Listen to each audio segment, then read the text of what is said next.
I started rewatching Hunter x Hunter as an adult for the first time recently, and I just realized how good the introduction of this anime is. Nice. It might even be the best anime to use to build up your tolerance to longer animes for beginners. And this video, I'm just going to talk about how I think Hunter x Hunter has one of the best introductions in all of anime. From my professional expert opinion, you can tell by my 740 subscribers that we have on the channel. Thank you all of you that subscribed.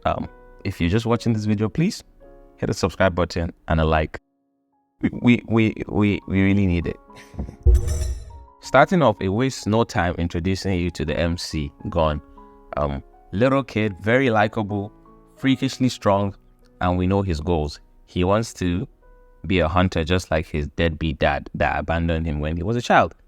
And he had the condition from his mom figure that if he caught the fish that had not been caught in years and the last person to catch it was actually his dad, he would take the exam and be a hunter. So, you see, boom, fresh off the boat, you have a likable MC, shitty father, and a freakishly strong person for a child and very gifted. It's already introducing you to all the tropes of shonen anime from the beginning, you know? So, things are good. It then introduces you to the rest of the cast pretty quickly. You meet Leorio and Kurapika, I think the same episode, and you tend to establish a relationship by the end of that episode. And from there, it just gradually moves to the Hunter exam. And at the Hunter exams, we get introduced to Killua, who I think is the most important person in the show because he solidifies that friendship with Gon. And if you watch Hunter x Hunter, you know that this part of the show that was adapted from the manga is really all about friendship and Gon's friendship with Killua, in my opinion at least. Obviously, there are other sides of the story, but that's, for me, the main point of the story. And then we move to the Hunter exam. The Hunter exam was nice because it introduces us to pretty important characters. We meet Hisoka for the first time. We meet Illumi and Netero and so on. People like that who are very important to the story. But also at that point, we tend to see more of the fighting style. But you're not bombarded with information at that point. During the Hunter arc, the strength mostly came from physical ability, intelligence, experience, and skill. So I think it was a good balanced way to kind of show some action and fight and engage the audience without really bombarding them with crazy powers and things from the jump. And this also works very well with the story because of the nature of its power system. We could see some hints to it, but we never really saw anything until the Hunter exam finishes, and then we move over to Heaven's Arena, which actually gives us our first introduction or impression of Nen, which is the power system of Hunter x Hunter. But before that, we follow Gon to Killua's house, and that's where we really see what this story is about. It's about two boys that have not really gotten the chance to experience what it's like to be kids, and they just met out of luck in these exams that they both came in with different motivations and aspirations. And at that point in the story, we see how important this friendship that they're building has become to them. That's just what makes Hunter x Hunter very beautiful, in my opinion. But then you get to Heaven's Arena and you are introduced to Nen, and Nen is this complicated but very beautiful power system. I believe it's the best power system in anime, and you slowly build up to it. You don't even get introduced to everything first. You just start from the beginning.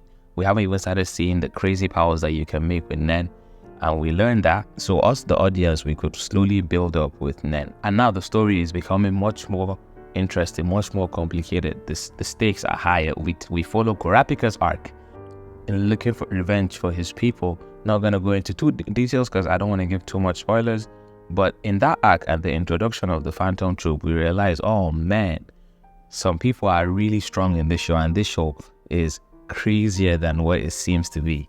So overall, up till that point, I feel you're about almost 100 episodes in. This was a slow build up to greatness, and this is why I think Hunter x Hunter actually has one of the best introductions to anime. If you really have a boy that has been daunted by watching 100 or something episodes, put them in Hunter x Hunter, because while I was watching this, I didn't even realize when I got to the Chimera Ants arc, which is hundreds of episodes in. Like, it was just because everything was seamless and there was hardly any pacing issues. Nothing was dragged along. Everything just kind of went with time.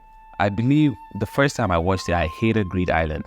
But this time, the second time I watched it, Greed Island is a place where it really talks about Nen and how Nen works. It was much more interesting, especially when I was older, because I could really sit down and concentrate on what I was reading. When I was younger, it was just words on my screen, and I just liked seeing the action. But yeah, so all the arcs for me were done really well, and they build up equally to the next arc until it gets to the Chimera, and then just shit gets real and everything just fucks up. But overall, Hunter x Hunter is one of the best animes when it comes to starting off a story and building it up at a good pace, following and taking the audience along, and while showing them what the story and what the writer is trying to portray from his story. So if you haven't watched Hunter x Hunter, you should probably get on that wave.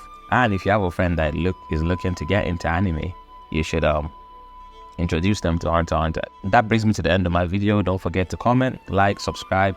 Thumbs out.